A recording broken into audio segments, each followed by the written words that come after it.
तेरे बाद भी। तो कहानी शुरू होती है।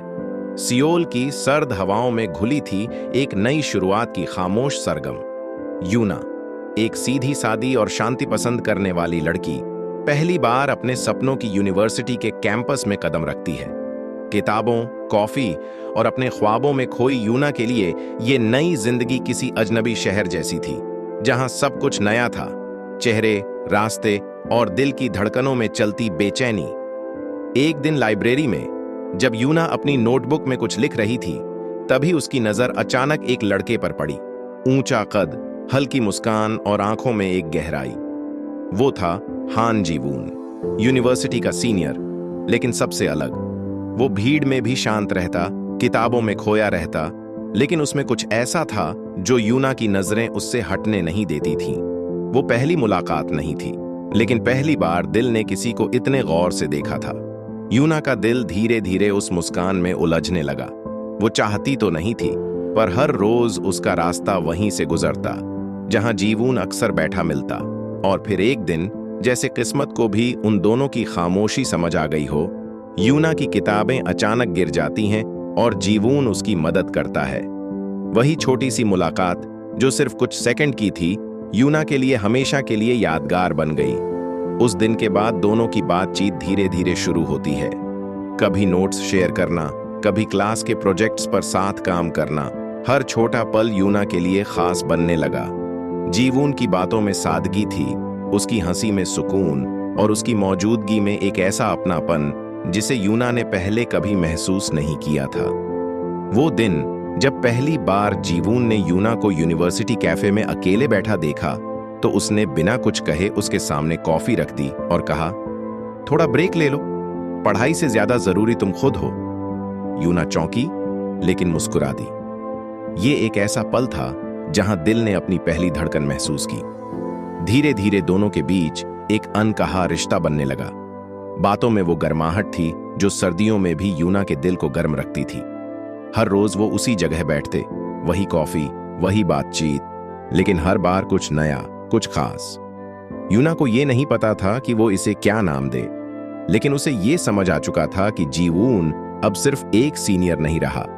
वो अब उसकी हर सोच, हर एहसास का हिस्सा बनने लगा था। उसकी दिन की शुरुआत और रात की खामोशी में बस एक ही चेहरा होता, जी-वून का। यही थी यूना की पहली प्रेम कहानी की शुरुआत, सादगी से भरी लेकिन दिल को छू लेने वाली। एक ऐसी शुरुआत जो उसकी जिंदगी को हमेशा के लिए बदलने वाली थी।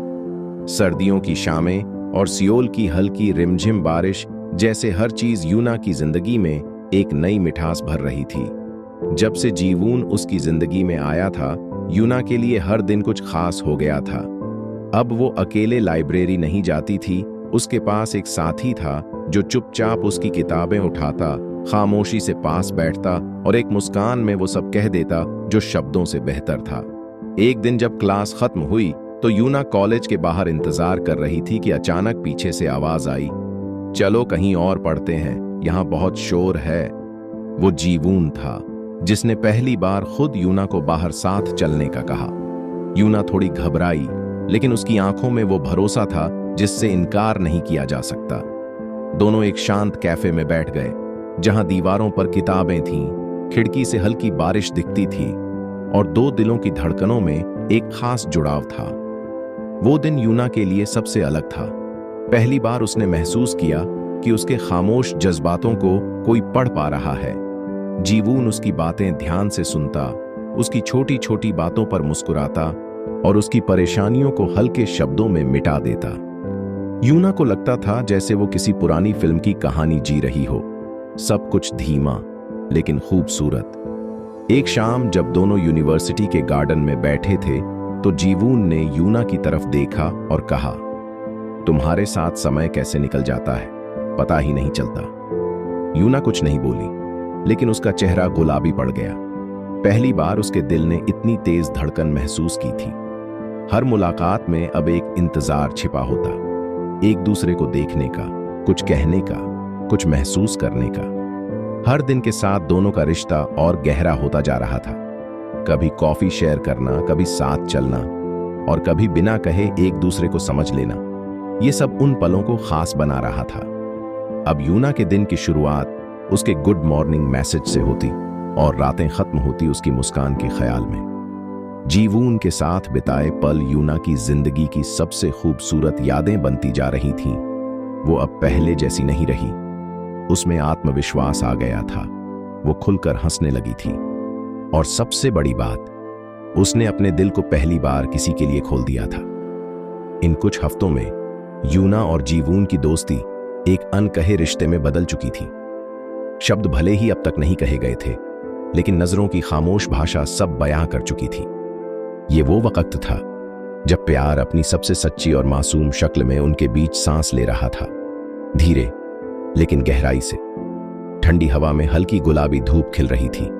यूना यूनिवर्सिटी की छत पर अकेली खड़ी थी, दूर शहर की रोशनी देख रही थी। वही छत जहां वो अक्सर किताब लेकर बैठती थी, शांति की तलाश में। लेकिन आज का दिन कुछ अलग था।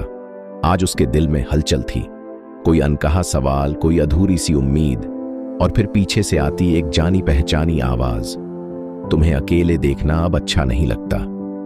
वो हान जीवून था। यूना ने मुस्कुराकर उसकी ओर देखा, लेकिन कुछ बोली नहीं। जीवून उसके पास आकर उसके बगल में खड़ा हो गया।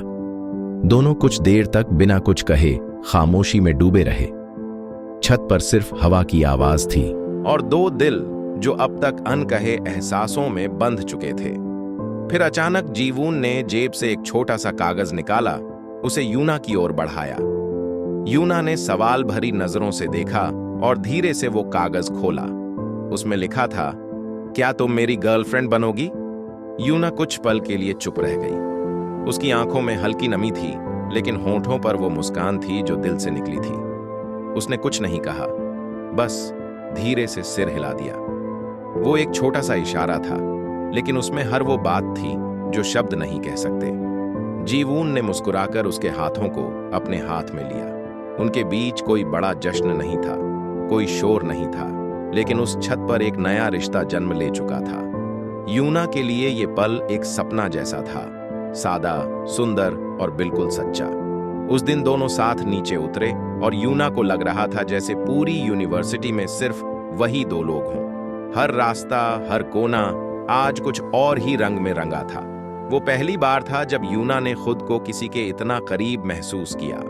अब हर सुबह की शुरुआत एक खास मैसेज से होती, गुड मॉर्निंग मेरी यूना, और हर शाम खत्म होती उसकी आवाज सुनकर।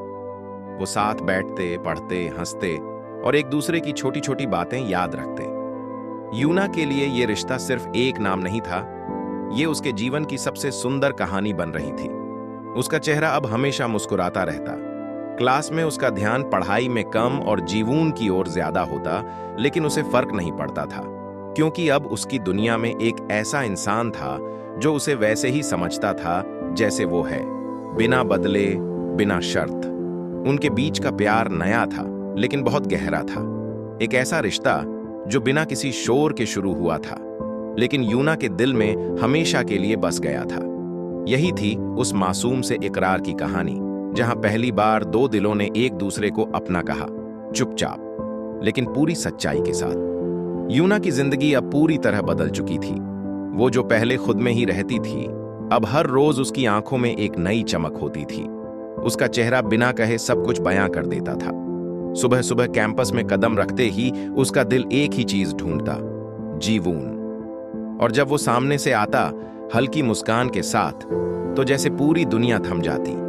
उनका रिश्ता अब सबके सामने था। क्लास में साथ बैठना, ब्रेक टाइम में कैफेटेरिया की खिड़की के पास वही कॉफी शेयर करना, और लाइब्रेरी में घंटों चुपचाप एक दूसरे के पास बैठे रहना, ये सब अब उनकी रोजमर्रा की जिंदगी का हिस्सा बन चुका था। यूना को लगता था जैसे उसे उसकी अधूरी कहानी का सबसे खूबसूरत अध्याय मिल गया हो। एक दिन बारिश हो रही थी, पूरा कैंपस भीग रहा था और क्लास जल्दी खत्म हो गई थी। यूना छत के कोने में खड़ी थी, बारिश की बूंदें देख रही थी, जब अचानक पीछे से एक जैकेट उसके कंधों पर रखी गई। वह पलटा तो जीवून था, भीगते हुए, मुस्कुराता हुआ। उसने कहा, तुम्हें भीगना अच्छा लगता है, पर मुझे तुम्हारा बीमार होना नहीं। यूना चुप रही, लेकिन उसके दिल में एक मीठी सी हलचल उठी। उनका प्यार इन छोटी छोटी बातों में था। न तो ज्यादा बोलते थे, न ही कुछ दिखावा करते थे, पर हर दिन एक नई कहानी बन जाती थी। जैसे एक दिन यूना बीमार हो गई तो जीवून उसकी फेवरेट नूडल्स लेकर उसके घर पहुंच गया। मां ने जब दरवाजा खोला तो थोड़ा हैरान हुई, लेकिन फिर उसकी आंखों में जो सच्चाई देखी वो सब कह गई। एक शाम यूना ने अपने स्केचबुक में जीवून की तस्वीर बनाई, वो तस्वीर जिसमें वो किताब पढ़ते हुए मुस्कुरा रहा था। जब उसने वो तस्वीर उसे दी तो जीवून ने कुछ नहीं कहा, बस उसकी ओर देखकर बोला, मुझे कभी किसी ने इस तरह देखा ही नहीं। अब यूना का हर दिन जीवून से जुड़ा हुआ था। वो उसके साथ हंसती, उसके कंधे पर सिर रखकर थकान भूल जाती और हर मुश्किल में उसका साथ पाकर खुद को मजबूत महसूस करती थी। उनके बीच कोई बड़ी कहानी नहीं थी, बस एक सादगी भरी मोहब्बत थी जिसमें हर पल में भरोसा था। वो पल जब दोनों यूनिवर्सिटी के मैदान में लेटे हुए तारों को देख रहे थे और जीवून ने कहा, अगर तुम साथ हो तो मुझे किसी और चीज की जरूरत नहीं। यूना के लिए वो शब्द पूरी दुनिया के बराबर थे। प्यार अब उनके लिए किसी फिल्मी सीन जैसा नहीं था, वो एक ऐसा हिस्सा बन चुका था जो उनकी सांसों में था। उनके रिश्ते में न कोई शक था, न कोई सवाल, बस एक यकीन था कि ये साथ हमेशा रहेगा। और यूना की यही दुनिया थी, सिंपल, प्यारी और बिल्कुल सच। वसंत के मौसम ने सियोल की गलियों में नई रंगत भर दी थी। पेड़ों पर हल्के गुलाबी फूल खिलने लगे थे और यूना की जिंदगी में भी सब कुछ जैसे खिलता हुआ लग रहा था।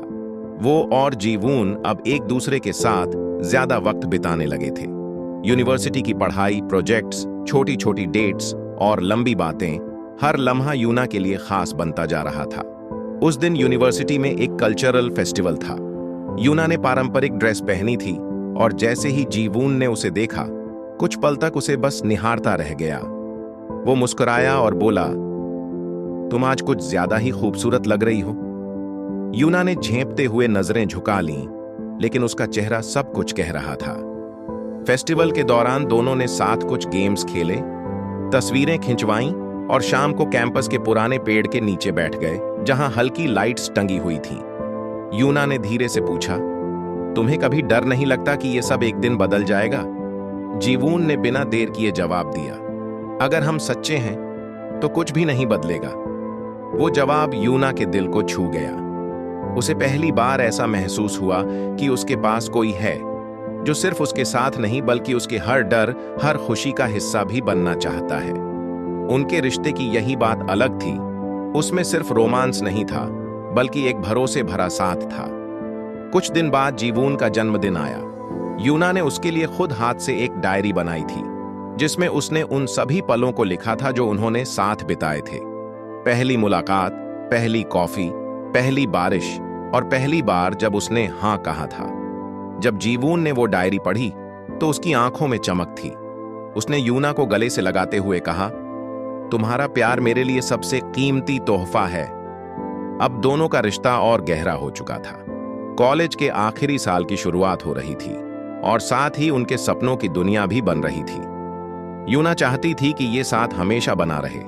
वो हर दिन अपने भविष्य की कल्पना करने लगी थी, जहां वो और जीवून एक ही घर में किताबों के बीच हंसते हुए दिन बिताएं, एक दूसरे की थकान को समझें और हर मुश्किल को मिलकर पार करें।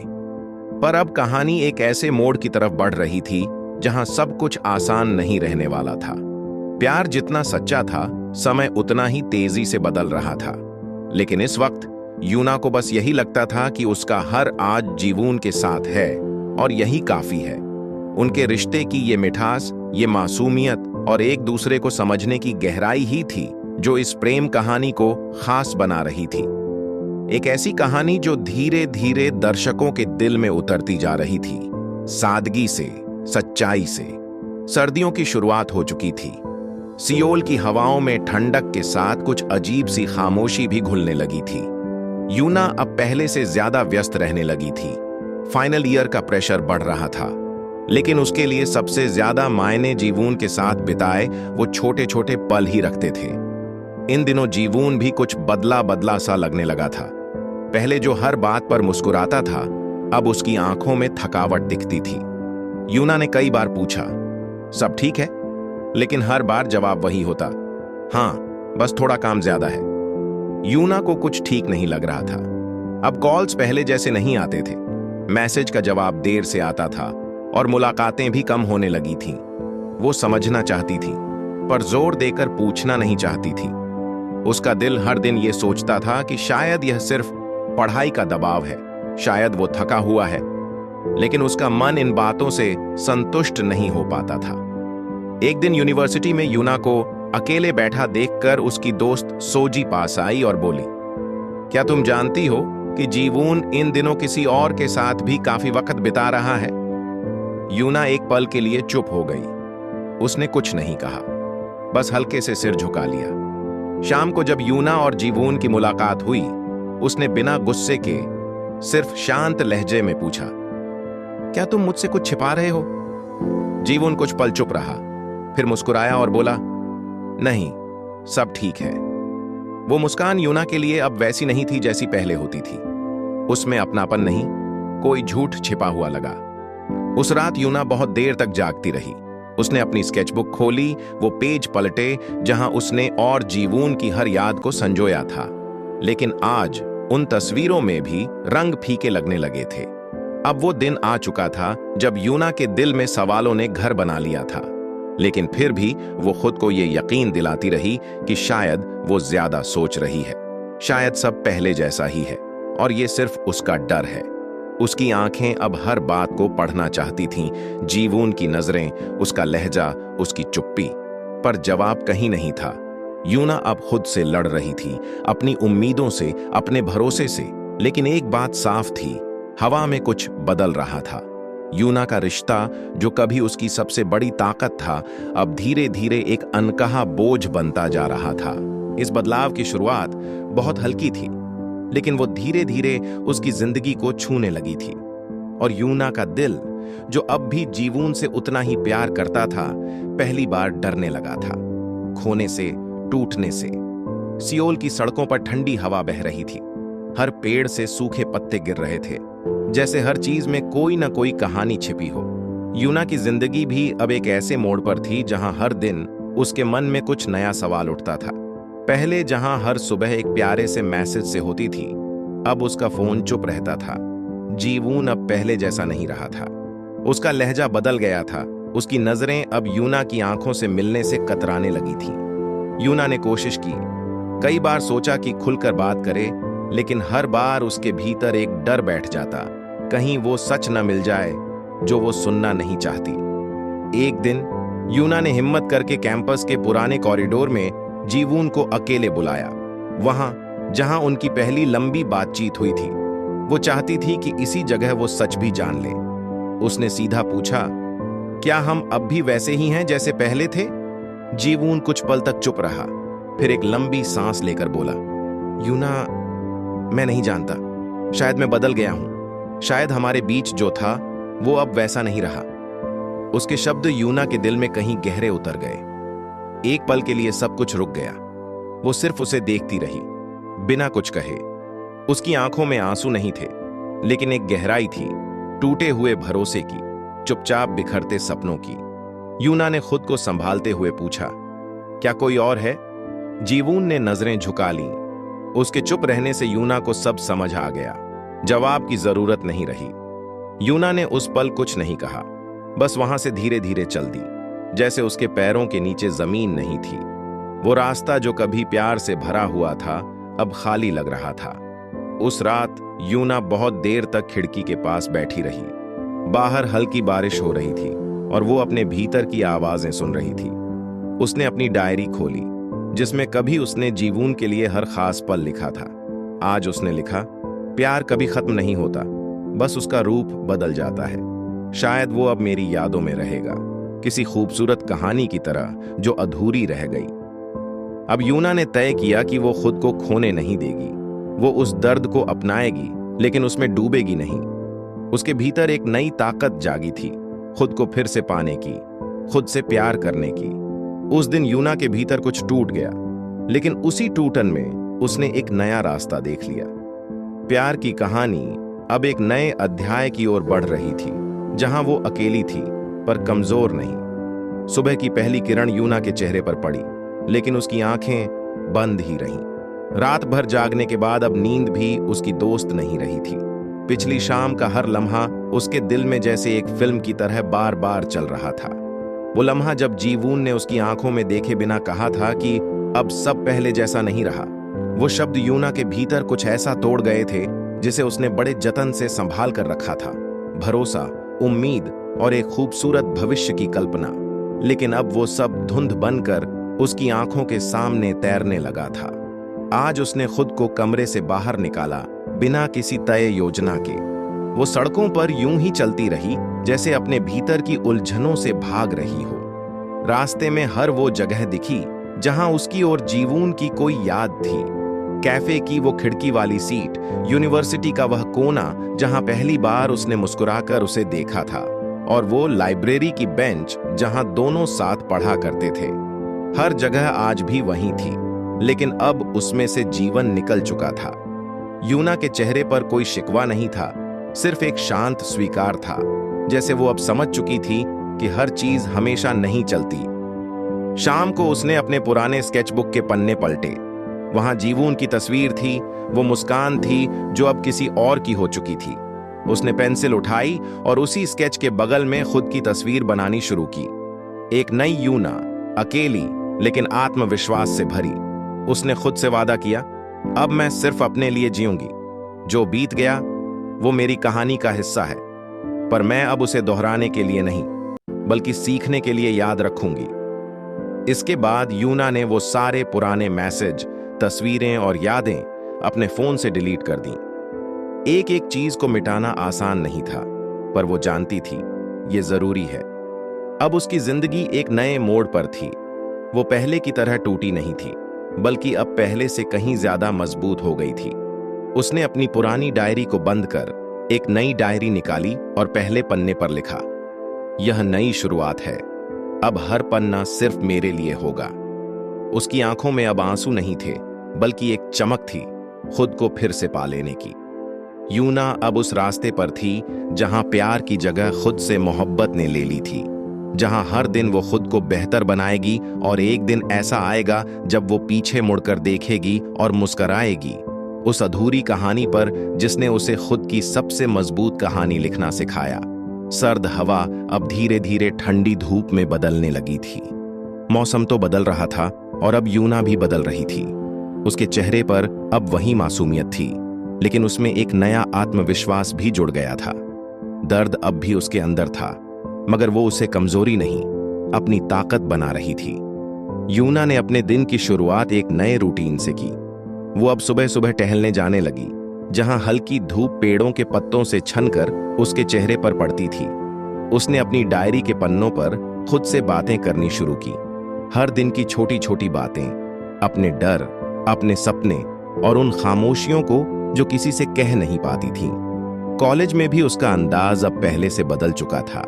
जो यूना पहले चुपचाप कोने में बैठ जाती थी, अब वो क्लास में सवाल पूछने लगी थी। उसने एक प्रोजेक्ट टीम लीड करना शुरू किया, जिसमें उसका आत्मविश्वास साफ झलकने लगा। उसकी मेहनत और सोच देखकर प्रोफेसर भी हैरान थे, क्योंकि वो जानते थे ये वही लड़की है जो कुछ महीने पहले किसी दर्द में डूबी रहती थी। अब उसके दोस्त भी उसका साथ ज्यादा महसूस करने लगे थे। सोजी, जो उसकी सबसे अच्छी दोस्त बन चुकी थी, हर दिन उसे समझने और हिम्मत देने की कोशिश करती थी। एक दिन सोजी ने कहा, यूना, तुम पहले जैसी नहीं रही, अब तुम और भी खूबसूरत हो गई हो अंदर से। यूना ने बस मुस्कुरा कर कहा, शायद टूटने के बाद ही इंसान खुद को जोड़ना सीखता है। उसने पेंटिंग करना भी दोबारा शुरू कर दिया था। अब वो बस फूल पत्ते या चेहरों की तस्वीरें नहीं बनाती थी, अब उसकी तस्वीरों में भाव होते थे, कभी अकेलापन, कभी उम्मीद और कभी आजादी। उसकी एक पेंटिंग कॉलेज की आर्ट गैलरी में लगाई गई, जिसका नाम था खुद से मुलाकात। अब उसकी आंखों में वो सवाल नहीं थे जो कभी जीवून के जवाबों में उलझे रहते थे। अब उसकी आंखों में सपने थे, अपने लिए, अपने भविष्य के लिए। एक दिन यूना लाइब्रेरी में बैठी पढ़ रही थी, तभी दूर से जीवून उसे देखकर ठहर गया। उसके चेहरे पर हल्की हैरानी थी और शायद पछतावा भी, लेकिन यूना ने उसकी तरफ देखा तक नहीं। वो अब उस मोड़ पर थी जहां पीछे देखने की कोई जरूरत नहीं रह गई थी। उस पल यूना ने एक बात महसूस की। जब इंसान खुद को थामना सीख लेता है तो उसे किसी और के सहारे की जरूरत नहीं पड़ती, और यही उसकी सबसे बड़ी जीत थी। अब यूना की कहानी सिर्फ एक टूटा हुआ रिश्ता नहीं थी, बल्कि एक नई शुरुआत की प्रेरणा बन चुकी थी। वो कहानी जो हर किसी के दिल को छू सकती थी, सादगी और सच्चाई के साथ।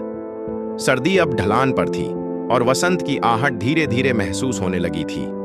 फूलों की कली जैसे हर शाख पर मुस्कुरा रही थी, और यूना की जिंदगी भी अब उसी तरह रंग भरने लगी थी। उसके चेहरे पर अब एक शांत आत्मविश्वास था, जैसे वो हर सुबह को एक नए अवसर की तरह देखती हो। कॉलेज में यूना का नाम अब पहचान बनने लगा था। उसने जो आर्ट प्रोजेक्ट शुरू किया था, उसमें उसकी सोच और भावनाओं की गहराई सभी को आकर्षित कर रही थी। उसकी बनाई हर तस्वीर में एक कहानी छिपी होती, और लोग घंटों उन पर नजरें टिकाए रखते।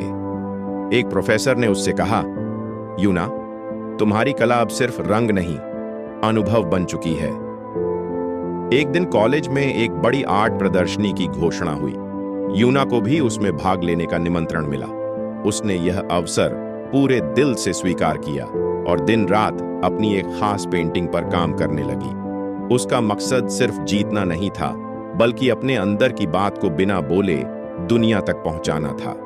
इस पेंटिंग का नाम उसने रखा, वो जो टूट कर भी मुस्कुराई। यह एक लड़की की तस्वीर थी जिसकी आंखों में गहराई थी, होंठों पर हल्की मुस्कान, और पीछे से आते उजाले ने साफ किया कि अंधेरे से निकलने के बाद ही असली रोशनी मिलती है।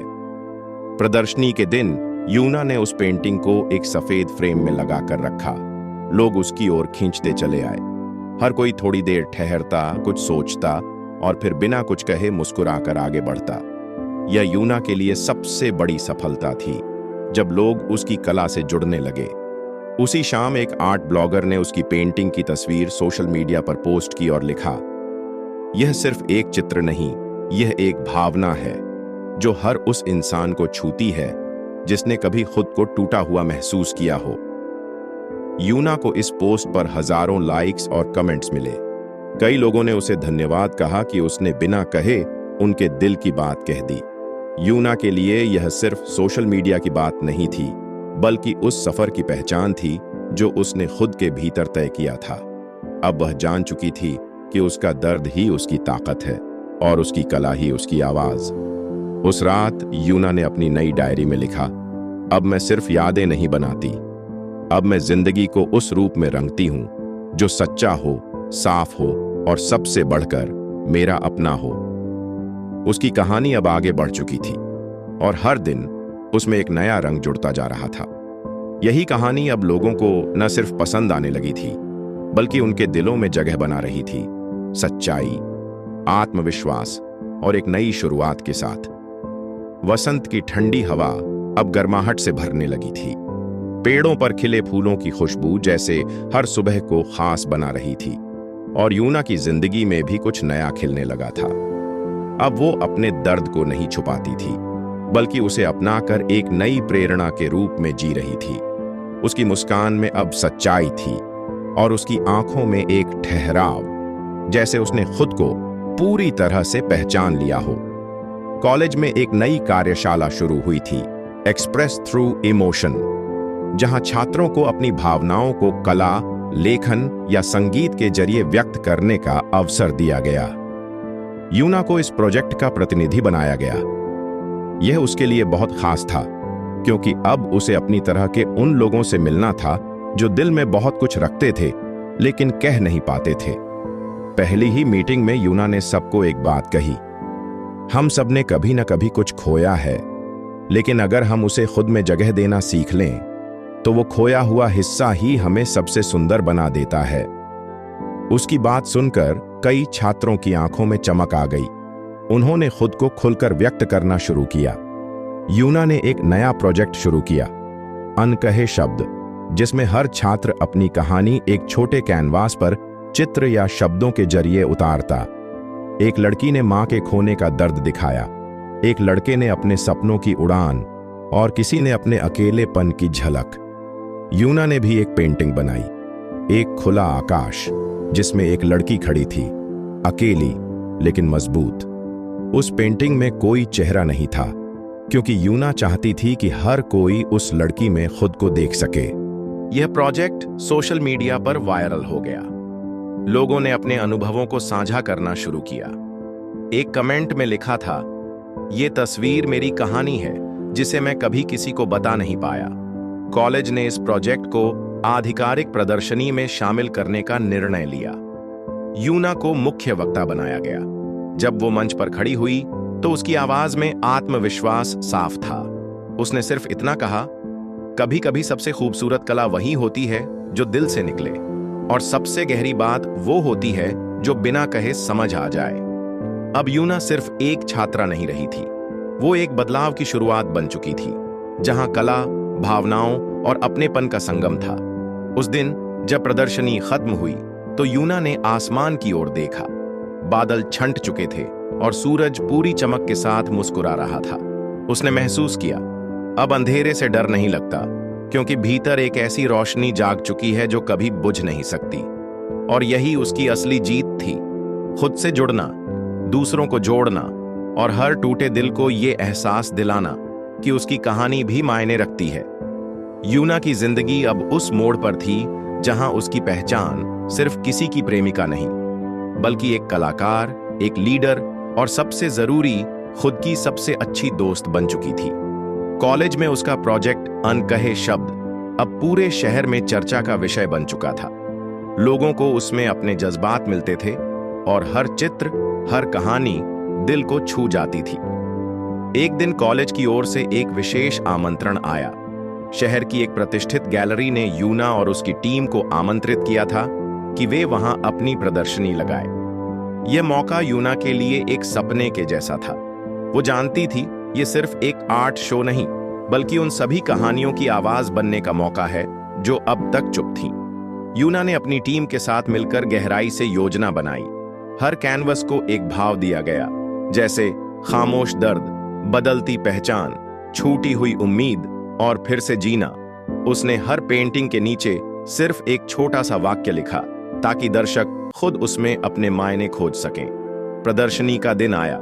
लोग दूर दूर से आए। कोई चुपचाप पेंटिंग देखता, कोई उसकी गहराई में खो जाता। किसी की आंखें नम होती तो किसी के चेहरे पर एक नई समझ की मुस्कान आ जाती। एक कोने में एक महिला बहुत देर से खड़ी थी। यूना ने जाकर पूछा, "आप ठीक हैं?" महिला ने हल्की मुस्कान दी और बोली, "इस पेंटिंग में मेरी बेटी की कहानी है, जो कभी कह नहीं पाई। तुम्हारे काम ने मुझे उसे समझने का तरीका दे दिया। धन्यवाद।" यूना की आंखें भर आईं, लेकिन अब वो आंसू कमजोरी के नहीं, सुकून के थे। उसने महसूस किया कि उसकी कला अब सिर्फ रंगों की नहीं, रिश्तों की भाषा बन चुकी थी। प्रदर्शनी के बाद स्थानीय समाचार पत्रों और डिजिटल प्लेटफार्मों पर यूना की सराहना होने लगी। एक हेडलाइन थी, "युवा कलाकार ने छुए दिल, शब्दों से नहीं, भावों से।" उस पोस्ट को हजारों शेयर मिले और यूना की कहानी लोगों तक पहुंचने लगी। उस रात यूना अकेली छत पर बैठी थी। ठंडी हवा उसके बालों से खेल रही थी। आसमान तारों से भरा था और उसके दिल में संतोष था। उसने अपने फोन में एक नोट लिखा, "अब मैं जानती हूं, जो कभी टूटता है वही सबसे सुंदर रोशनी भी बनता है।" यूना की ये यात्रा एक मिसाल बन रही थी। अपने आप को खोकर फिर से पाना और खुद को इतना संवार लेना कि फिर से किसी के सहारे की जरूरत न पड़े। उसकी कहानी अब बस उसकी नहीं थी, वो उन सभी की थी जो चुपचाप अपने अंदर कुछ सहते हैं और एक दिन चुपचाप ही खुद को फिर से गढ़ लेते हैं। और वहीं से शुरू होती है असली उड़ान। शाम के समय हल्की बारिश हो रही थी। यूना खिड़की के पास बैठी अपनी स्केचबुक में कुछ नया बना रही थी। उसके हाथ खुद ब खुद चल रहे थे, लेकिन दिमाग एक पुरानी याद में अटका हुआ था। कुछ पल ऐसे होते हैं जब जीवन आगे बढ़ तो जाता है, लेकिन एक हल्की सी दस्तक फिर से पुराने दरवाजे खोल देती है। अचानक उसका फोन बजा। स्क्रीन पर एक नाम था, जीवून। यूना कुछ पल तक देखती रही, फिर धीरे से फोन काट दिया। लेकिन उस एक कॉल ने उसके मन में हलचल पैदा कर दी। इतने समय बाद वो अचानक क्यों? यूना जानती थी अब वह पहले जैसी नहीं रही थी, लेकिन दिल के किसी कोने में एक चुप्पी अब भी थी जो उस कॉल से जाग गई थी। अगले दिन कॉलेज में उसे पता चला कि जीवून एक प्रोजेक्ट के सिलसिले में कॉलेज आया है। दोनों की मुलाकात लाइब्रेरी में हुई। दोनों कुछ पल तक चुप रहे। फिर जीवून ने कहा, यूना, तुम बहुत बदल गई हो। यूना ने मुस्कुराकर जवाब दिया, हाँ, अब मैं खुद को खोने नहीं देती। उस बातचीत में कोई भावुकता नहीं थी, बस एक सच्चाई थी। यूना ने देखा, जीवून अब वैसा असर नहीं छोड़ रहा था जैसे पहले करता था। अब वह अपने अंदर इतनी मजबूत हो चुकी थी कि किसी भी पुराने रिश्ते की परछाई उसके नए सफर को धुंधला नहीं कर सकती थी। उस शाम यूना ने अपनी स्केचबुक में एक नई पेंटिंग शुरू की। एक रास्ता था जो दो हिस्सों में बंटा था। एक हिस्सा पीछे जा रहा था और दूसरा आगे, उजाले की ओर। उस पेंटिंग का नाम उसने रखा, जो बीत गया वो मेरा हिस्सा था, लेकिन अब मेरा रास्ता अलग है। इस पेंटिंग को उसने अपने सोशल मीडिया पर साझा किया और कुछ ही घंटों में हजारों लोगों ने इसे शेयर किया। कई लोगों ने कमेंट किया, ये पेंटिंग जैसे मेरी जिंदगी को बयान करती है। यूना ने एक छोटा सा कैप्शन लिखा, कभी कभी जवाब नहीं, बस आगे बढ़ना जरूरी होता है। अब वह यह समझ चुकी थी कि अतीत की मौजूदगी जीवन में रहती है, लेकिन उसे अपनी दिशा तय करने का हक नहीं होता। उस रात यूना ने अपनी डायरी में लिखा, मुझे अब उससे शिकायत नहीं, क्योंकि उसकी वजह से मैं आज की यूना हूं। पर अब मेरी कहानी सिर्फ मेरी है और मैं इसे खुद लिखूंगी। उसकी आंखों में एक चमक थी और होठों पर शांति की मुस्कान। वो जानती थी उसका रास्ता अब और भी साफ है और हर कदम उसे खुद की ओर ले जा रहा है। उसकी कहानी अब एक प्रेरणा बन चुकी थी, टूटने, संभलने और फिर से उड़ान भरने की कहानी, जो हर दिल को छू सकती थी और हर जिंदगी में नई उम्मीद जगा सकती थी। सुबह की रोशनी जब कमरे में फैली, यूना पहले से ही जाग चुकी थी। उसके सामने स्केचबुक खुली थी जिसमें एक अधूरी सी पेंटिंग बनी हुई थी। उसमें एक लड़की थी जो समंदर के किनारे खड़ी थी और दूर से आती लहरें उसके पैरों को छू रही थीं। वो लड़की यूना खुद थी, लेकिन अब वो उस पेंटिंग में भी अकेली नहीं लग रही थी। उसमें शांति थी, संतुलन था और कहीं ना कहीं आगे बढ़ने की ताकत भी। कॉलेज में उस दिन एक नए मेहमान का आगमन हुआ, मिस्टर किम, जो एक फेमस आर्ट जज और कोरियन आर्ट फेस्टिवल के आयोजक थे। कॉलेज ने कुछ होनहार छात्रों को चुना जिनका आर्ट वर्क वह देखना चाहते थे। यूना का नाम सूची में सबसे ऊपर था। जब मिस्टर किम ने यूना की पेंटिंग्स देखीं, तो उन्होंने बस एक बात कही, तुम्हारे ब्रश की हर स्ट्रोक में अनुभव है और हर रंग में भावना। तुम्हारी कला देखना किसी कहानी को बिना शब्दों के पढ़ने जैसा है। उसी दिन यूना को एक पत्र मिला। उसे कोरियन आर्ट फेस्टिवल में भाग लेने के लिए आमंत्रित किया गया था। यह उसका पहला अंतर्राष्ट्रीय प्लेटफॉर्म था, जहां उसे अपनी कला से पूरे देश के सामने खुद को साबित करना था। यूना ने इस मौके को एक चुनौती नहीं, एक जिम्मेदारी की तरह लिया। उसने न सिर्फ अपने पुराने आर्ट वर्क्स को नया रूप दिया, बल्कि एक नई सीरीज पर काम शुरू किया जिसका नाम रखा खामोशियों की भाषा। इस सीरीज में उसने उन भावनाओं को चित्रित किया जिन्हें लोग अक्सर महसूस तो करते हैं लेकिन व्यक्त नहीं कर पाते। उसकी पहली पेंटिंग थी एक लड़की जो बंद खिड़की से बाहर देख रही है, लेकिन उसकी आंखों में कोई डर नहीं, सिर्फ इंतजार था। दूसरी पेंटिंग में एक पेड़ था जो आधा सूखा था, लेकिन उसकी सबसे ऊंची शाखा पर एक नई कली खिली थी। जब यूना ने इन पेंटिंग्स की झलक सोशल मीडिया पर साझा की, लोगों ने इसे हाथों हाथ लिया। एक पोस्ट पर किसी ने लिखा, ये पेंटिंग सिर्फ रंग नहीं, वो खामोशी है जिनमें मैंने खुद को पाया। कुछ ही दिनों में यूना की प्रोफाइल पर फॉलोअर्स की संख्या हजारों से लाखों में पहुंच गई। यूना ने एक कैप्शन में लिखा, मैंने सीखा है कि खामोशी सबसे गहरी भाषा होती है, बस कोई सुनने वाला चाहिए। अब उसका सफर सिर्फ एक आर्टिस्ट का नहीं रहा, वो एक आइकन बन रही थी उन सभी के लिए जो चुप थे, जो टूटे थे, लेकिन जो अब उठकर अपनी आवाज बना रहे थे। उस रात यूना ने एक नया सपना देखा। अब वो सिर्फ अपनी कहानी नहीं, औरों की खामोश कहानियों को रंग देने वाली बनना चाहती थी। उसकी कला अब एक माध्यम थी, हीलिंग और कनेक्शन का, जो हर किसी के दिल तक पहुंचती थी, धीरे धीरे लेकिन गहराई से। तेज हवाओं के बीच यूना ट्रेन स्टेशन पर खड़ी थी। उसके हाथ में उसका आर्ट फोल्डर था और आंखों में एक अलग चमक। वो सोल जा रही थी, कोरियन आर्ट फेस्टिवल में हिस्सा लेने। वही फेस्टिवल जिसका सपना उसने कई साल पहले देखा था, लेकिन कभी सोचा नहीं था कि वो सच भी होगा। उसकी माँ ने उसे गले लगाते हुए कहा था, तू अब सिर्फ हमारी नहीं, बहुत लोगों की उम्मीद बन गई है। सोल में उतरते ही सब कुछ नया था, तेज रफ्तार, बड़ी बड़ी बिल्डिंगें और हजारों लोगों की भीड़। लेकिन यूना के दिल में शांति थी, क्योंकि वो जानती थी कि वो अपने दिल की आवाज के साथ आई है। फेस्टिवल वेन्यू एक बड़ा हॉल था, जहां पूरे देश से आए कलाकार अपनी कला की झलक दिखा रहे थे। हर कोना रंगों और कहानियों से भरा था। यूना का स्टॉल थोड़ा किनारे था, लेकिन उसकी पेंटिंग्स सबसे अलग थीं। उसने पेंटिंग्स के पास कोई नाम नहीं लिखा था, सिर्फ एक लाइन, अगर आपने कभी कुछ महसूस किया है तो शायद ये आपके लिए है। लोग खींचे चले आ रहे थे, पेंटिंग्स को देखते, रुकते और बिना कुछ कहे आगे बढ़ जाते, लेकिन उनकी आंखों में कुछ बदल जाता। एक महिला ने आकर कहा, मैंने अपनी बेटी को खोया था, लेकिन आपकी पेंटिंग में मैंने उसे महसूस किया। एक युवा लड़के ने कहा, मैं कभी कह नहीं पाया, लेकिन आज जैसे किसी ने मेरी कहानी बोल दी। यूना हर प्रतिक्रिया को दिल से महसूस कर रही थी। वो जानती थी कि उसकी कला अब सिर्फ उसे ही नहीं, औरों को भी जुड़ने का जरिया दे रही है। फेस्टिवल के आखिरी दिन एक बड़ी घोषणा हुई। यूना को इमोशन थ्रू आर्ट कैटेगरी में best artist of the year award मिला। जब उसका नाम पुकारा गया तो पूरा हॉल तालियों से गूंज उठा। स्टेज पर जाकर उसने बस इतना कहा, मैंने कभी ये अवार्ड नहीं चाहा था, मैंने बस चाहा था कि मेरी खामोशी कोई समझे। आज वो मुझसे बातें कर रही है। अवार्ड मिलने के बाद उसकी पेंटिंग्स को एक प्रतिष्ठित आर्ट गैलरी में जगह दी गई। सोशल मीडिया पर ट्रेंडिंग लिस्ट में उसका नाम आने लगा। उसके फॉलोअर्स दिन ब दिन बढ़ते जा रहे थे और हर कोई उसकी कहानी को अपनी प्रेरणा बना रहा था। यूना ने उस रात एक आखिरी पेंटिंग बनाई। एक लड़की जो ऊंचे पहाड़ पर खड़ी थी, उसके पीछे ढलता सूरज था और उसके सामने खुला आकाश।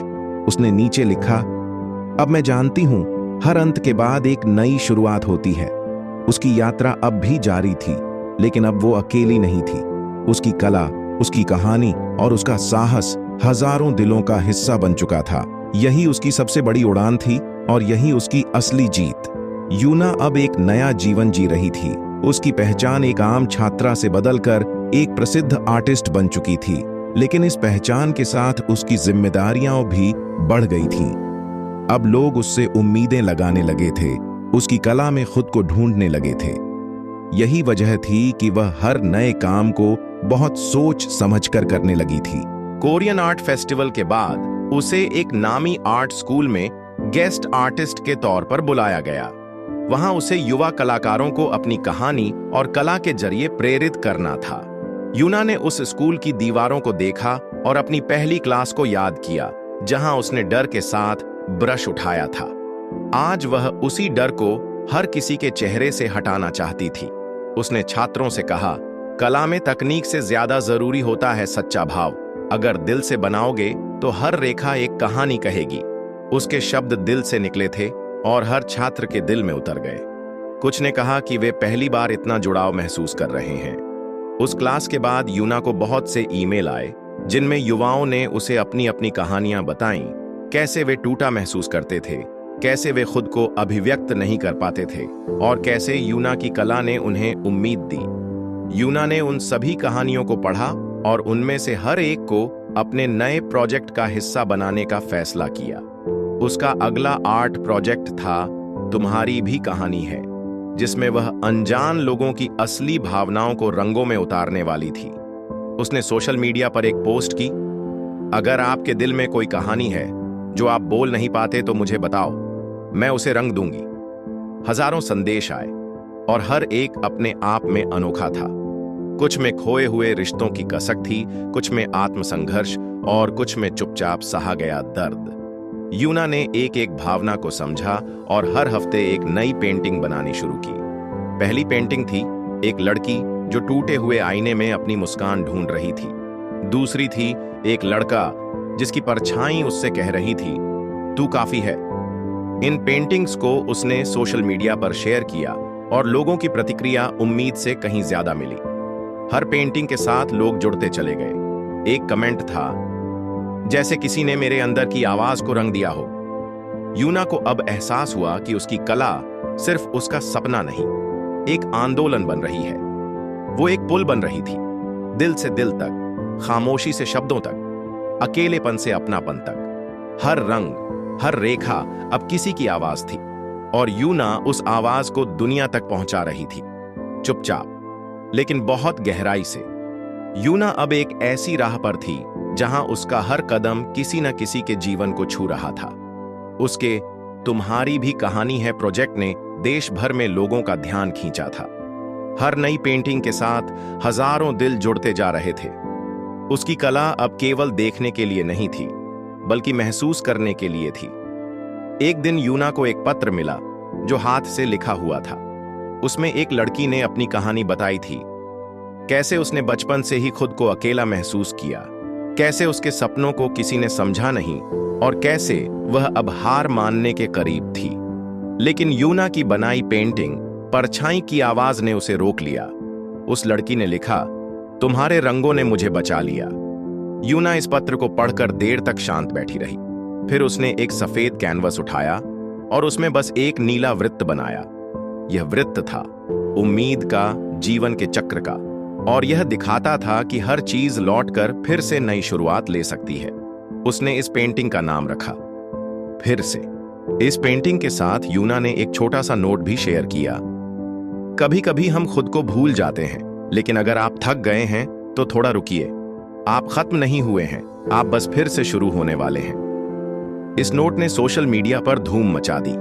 पेंटिंग वायरल हो गई और कुछ ही दिनों में लाखों लोग उसे शेयर करने लगे।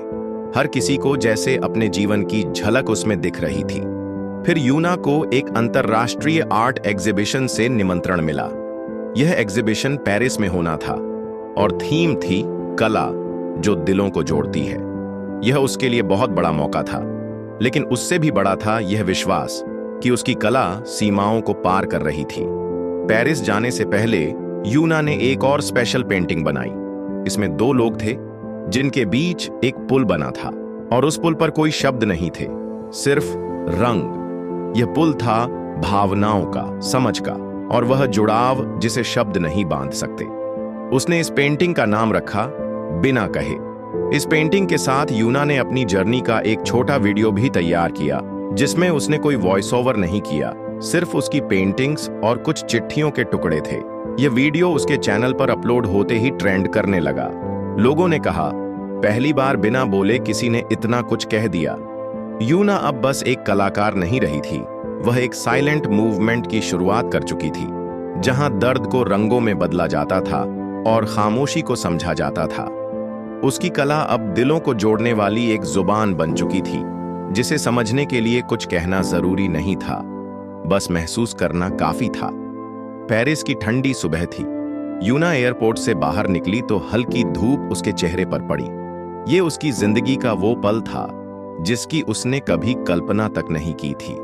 उसके हाथ में उसका आर्ट फोल्डर था, दिल में एक सच्ची भावना और आंखों में वही सपना कि उसकी कला दुनिया के कोने कोने में किसी के दिल को छू जाए।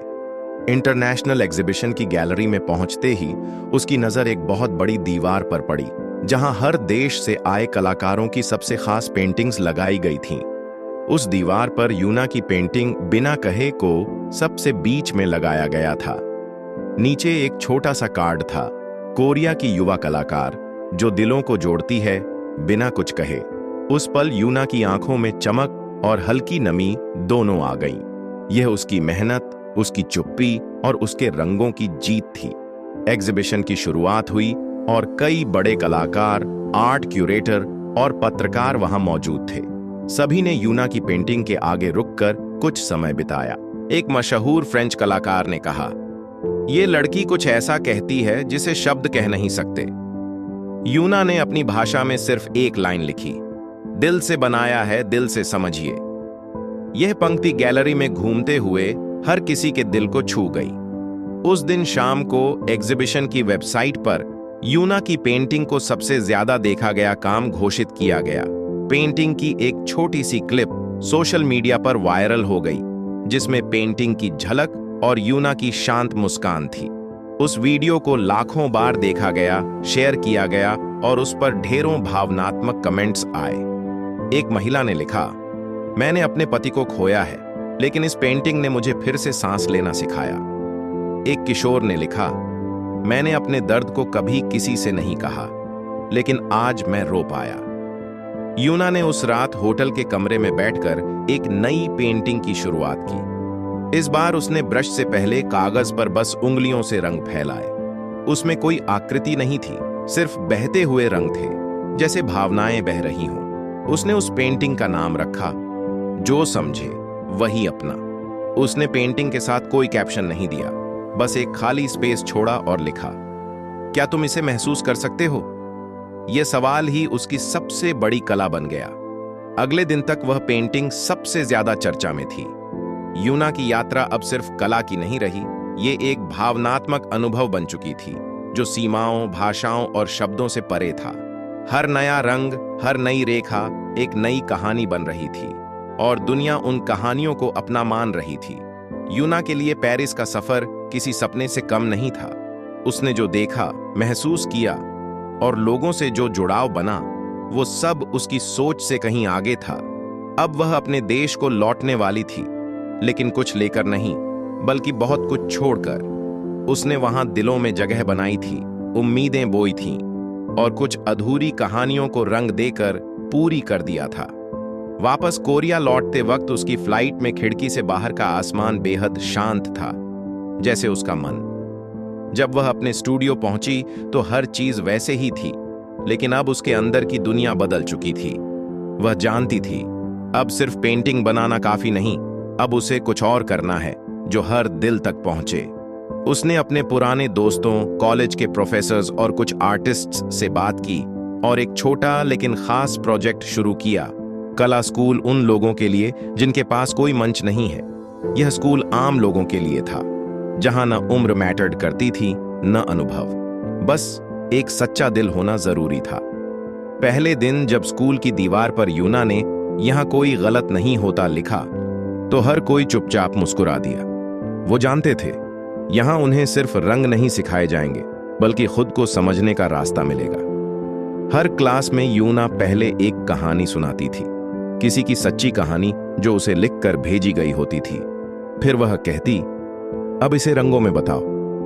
कोई लाल से दर्द दिखाता, कोई पीले से उम्मीद और कोई खाली कैनवस छोड़ देता, क्योंकि कुछ बातें बिना रंगों के ही कह जाती हैं। धीरे धीरे यह स्कूल एक आंदोलन बन गया। सोशल मीडिया पर यूना ने रंग से कहो नाम से एक मुहिम शुरू की। उसने लोगों से कहा, अपने दिल की बात एक रंग में कहो और हमें भेजो।